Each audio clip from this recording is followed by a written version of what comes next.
Hello and welcome. Today's video is a bit different, which you probably already know since you've seen the thumbnail. I had this concept in mind for some time, so here it is. Once in a while I'll take something I enjoy or want to talk about and turn it into Pokémon. During the drawing process I'm just gonna talk about whatever the theme is and about the drawing itself.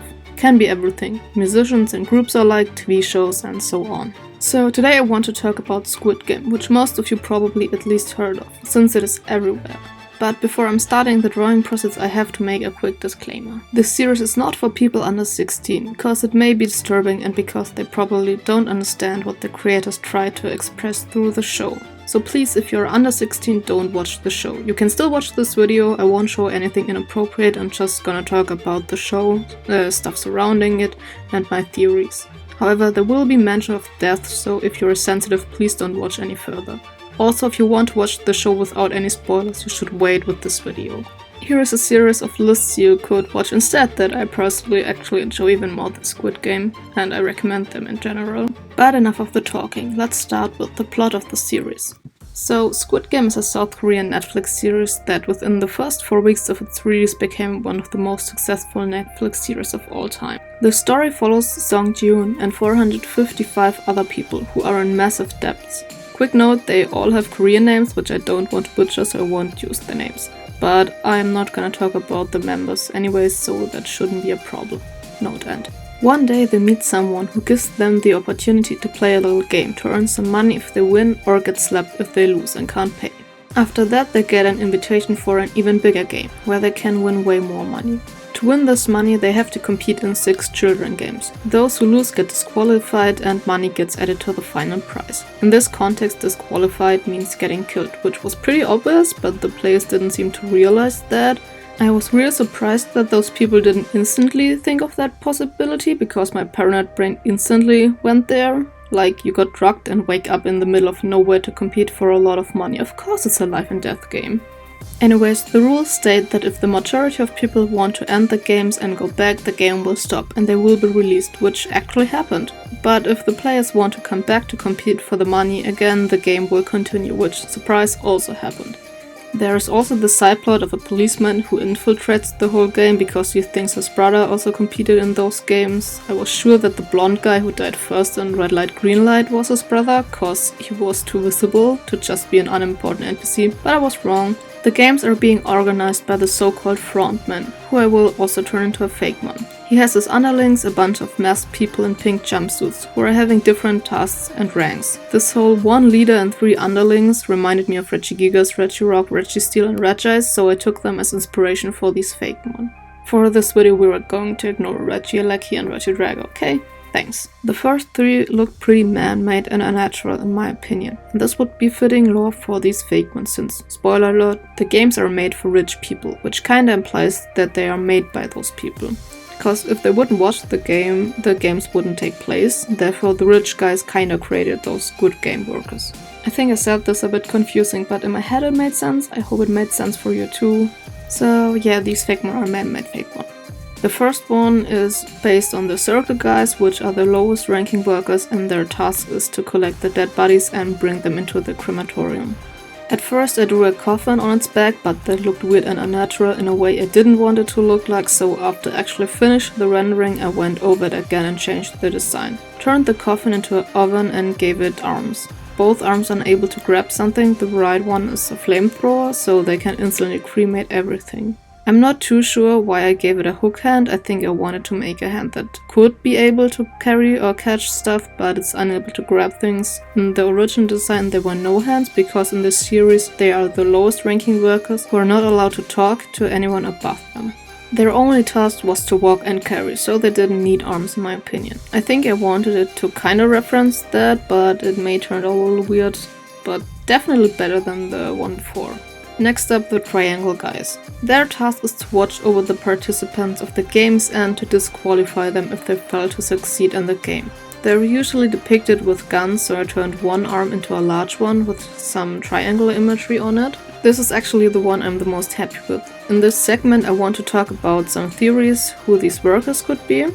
I saw some people online claiming that the circle, triangle and square workers could be previous winners of the Squid Games, but to me that doesn't make sense. We learned that if you win the last game, you actually get all the promised money, and they leave you alone as long as you leave them alone too. It is said that the workers, unlike the players, are replaceable, and it doesn't matter if one of them gets lost or dies. So my theory is that those workers are actually former participants that didn't return after the majority wanted to end the games. I mentioned this rule earlier: if more than half of the people want to end the games, they will stop, but will continue if enough are coming back. We see this happening in this year's Squid Game 2. Out of 201 players, 178 returned, which means 14 players decided not to come back. The frontman mentions to monitor those who dropped out, but it's not mentioned what happens with them during that monitoring process or afterwards. So my theory is that they get the offer to work for the frontman during the Squid Games and get their debts paid if they agree. Maybe during the first game they start as a circle, in the next one they level up to a triangle, and in the one after that to a square. Now there are two possible scenarios I can imagine of what's happening after they fulfill their 3 games. They either get the money to pay their debts and part away, or they become those people who challenge others with debts to participate in the games, like we saw in the beginning of the series. I have no real proof for that theory, those are just some ideas I have. I watched the series with 3 of my friends while staying in Romania, cause we all heard of it and saw memes but didn't have the time to actually watch the show. And I think that's the best way to watch the show itself, or actually any show, cause coming up with theories about characters and how to beat these games together was the best part. Oh, by the way, this was actually the first Fakemon I drew out of the 4, and it was definitely the easiest one. Next up, the square one. They are the highest ranking shaped soldiers, but even they have to stick to the rules and will be eliminated if they break them. I'm not too sure what their purpose is. I think it was just to make sure that their underlings are doing their job and, organizing stuff. In most of the pictures I looked up for reference, they were just standing around pretty motionless, so I referenced that in the post of this Fakemon. I also used this video and these drawings to work on the Sugimori shading style, using an eraser to create the different kinds of shades. It kinda worked, but I definitely need more practice. A few minutes ago you heard my theory about who the shape soldiers and the challengers these guys here could be, but I have another theory for them. They could actually be winners that decided to return to the games. Heavy spoiler alert right here. It seems like these challengers can have a rather normal life. They are definitely more important than the standard shape soldiers. They don't have to stay on the island or even in the rooms. I think their only job is to recruit new players, so a relatively easy one. I'm not sure what motivation you'd have to give former winners to work for the frontman, but I guess money would always work. Some of the players had gambling issues, for example, so losing the money again is not too far off. The winners know that the frontman will keep his word and give them the money like promised, because they won before and got the previous prize money. They also could be winners that became greedy and want more money or status. So to achieve this, they join the secret society, and since they already have a status for winning the games once, they get this relatively easy and safe position. Maybe the current frontman was a former challenger and went up the hierarchy for doing a good job, or because the previous frontman passed or retired. There definitely has to be a system to get a new frontman, because the games are going on since I believe the 1970s or something like that. Again, no real proof here, I just figured it could be a possibility, especially if you consider a certain spoiler that I will talk about in a minute after showing you the final drawing. Here's the last one of the trio, the square soldier. It looks pretty robotic, which I'm okay. I don't dislike it, but with the pose it does look a bit uninspired. Anyways, now to the last Fakemon based on the frontman itself.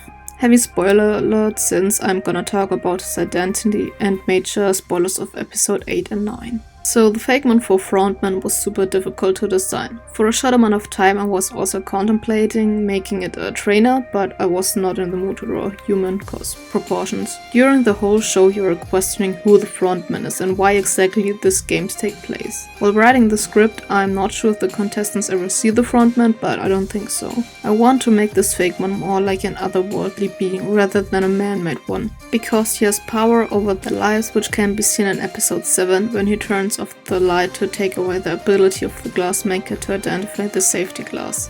The body is shaped like a tornado to symbolize some sort of randomness and power, because the last contestants probably felt like turning off the light was a random interference. From the beginning I knew I wanted to have some floating control panels around him that symbolized the circle, triangle and the square. You see me struggle a lot, but the design in the end is okay, I think. Anyways, frontman. So you remember the policeman that was looking for his brother, right? Yeah, well, he manages to cause a lot of trouble, and honestly I'm surprised how long they let him around like that. He did behave kinda sus a lot of times, so we thought he'd be caught way earlier. But no, that happened in episode 8, I guess. He recorded a bunch of stuff and tried to send it to his colleague. It's unclear which picture and videos were sent, but we will probably figure it out in season 2. So in episode 8, the frontman already knows that the policeman infiltrated the game and sends his workers to capture him alive. They do so, and there is a standoff where the frontman reveals his identity. And surprise surprise, it's the brother, the policeman. It's been obvious for quite some time, but now it finally got revealed. The policeman shoots the frontman in the shoulder, and frontman shoots back, also in his shoulder. However, the policeman was standing at the edge of a cliff and falls down. His death isn't shown, so I'm pretty sure that he will return in the next season, cause you know what happened the last time you thought a character died but the death wasn't shown. Not sure if he will return just like that or maybe with amnesia, cause if he goes to the police station the game would be in big trouble unless they have members within the police. He has some heavy proof against them, so I don't think the story would go that way. Maybe he gets amnesia, the brother finds him and tries to convince him that he is also working for the game, and we get the policeman first as an antagonist that either slowly regains his memory or through his phone. Well, if the phone survived. That was just an idea I had right now while writing the script. But yeah, what do you think will happen? Will the policeman return, and why do you think his brother is working as the frontman? Just because of money, or is there a different reason?